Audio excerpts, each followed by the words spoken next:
यीशु मसीह का प्यार। परमेश्वर के धन्य नाम की महिमा हो।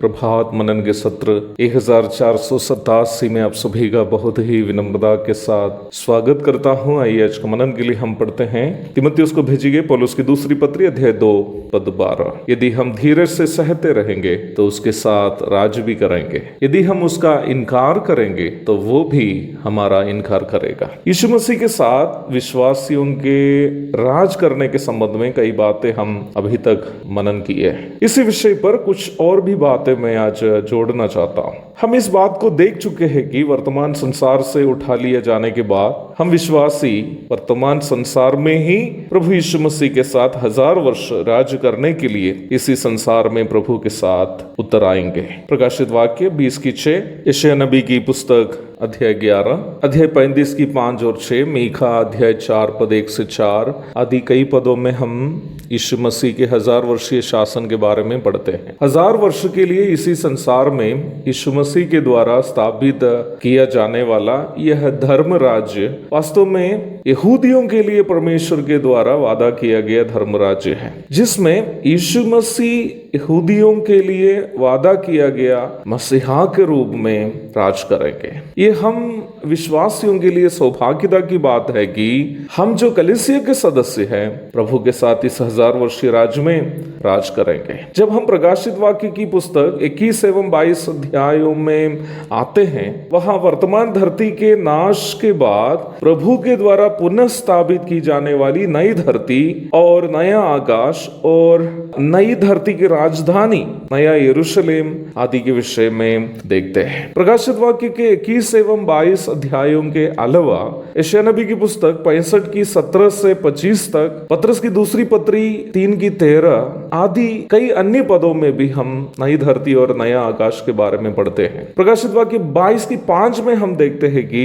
हम विश्वासी इस नई धरती में भी प्रभु के साथ राज करेंगे। एक बात सच है कि प्रभु के 1000 वर्षीय शासन में हो या फिर नई धरती के शासन, सभी उद्धार प्राप्त विश्वासी प्रभु के संग होंगे, परंतु उस राज्य में विभिन्न विश्वासियों की पदवी विभिन्न ही होगी, एक नहीं होगी। पहला कुरिन्थी 3 अध्याय की 12 से 15 तक के पदों में हम ये देख सकते हैं कि यद्यपि उद्धार प्राप्त सभी विश्वासी अनंत जीवन की प्राप्ति करेंगे ही, स्वर्ग जाएंगे ही, लेकिन प्रतिफलों का बंटवारा व्यक्ति के द्वारा वर्तमान संसार में प्रभु के लिए की गई सेवाओं के आधार पर ही होगा। दूसरे कुरिन्थी 5 की 10 भी इस सच्चाई को प्रमाणित करती है। नया नियम के विश्वासियों के लिए विभिन्न मुकुटों का वायदा हम वचन में देखते हैं। पहला कुरिन्थी 9 की 25, फिलिपी 4 की 1, दूसरे तीमुथियुस 4 की 8, याकूब 1 की 12,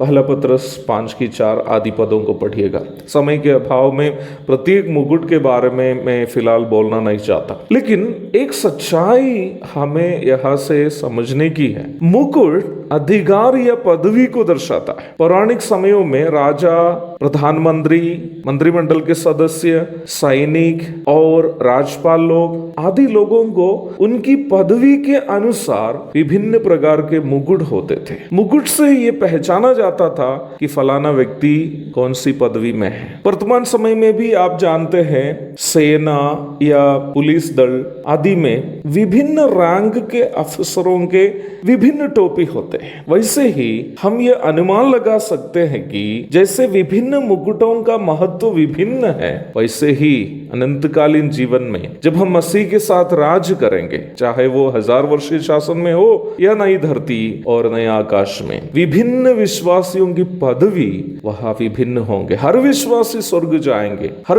विश्वासी उस नई धरती में भी होगा, परंतु मसीह के साथ राज करने की बात जब आती है तो अवश्य याद रखिए कि विभिन्न विश्वासियों को विभिन्न पदवी वर्तमान संसार में वो व्यक्ति प्रभु के लिए कैसे जीवन बिताया, प्रभु के द्वारा उनको दी गई सेवाओं को कितने विश्वास योग्यता के साथ निभाया, उसके आधार पर वह पदवी मिलेगी। और ऐसे भी विश्वासी वह हो सकता है, ऐसा विश्वासी भी वह हो सकता है जिनको कोई मुकुट या पदवी नहीं मिली हो। कितने दुखजनक बात होगी यदि ऐसा कोई विश्वासी वह हो जो स्वर्ग तक तो पहुंच गया परंतु कोई पदवी नहीं मिली अनंत काल के लिए। इसलिए ही मुझे सुनने वाले प्रिय भाई बहनों, मैं आपसे कहना चाहता हूं, वर्तमान संसार में प्रभु ने हमें जो समय दिया है इससे हम बेकार में वर्तमान संसार में सुख सुविधाओं को इकट्ठा करने के लिए खर्च ना कीजिए,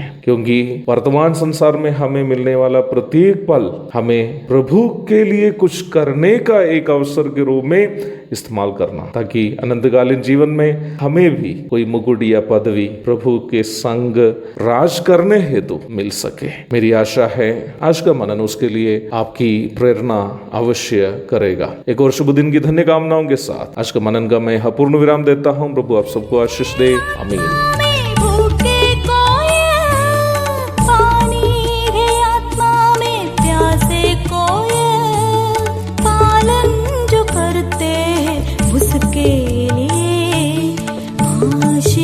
पाने का साधन है ये वचन प्यारा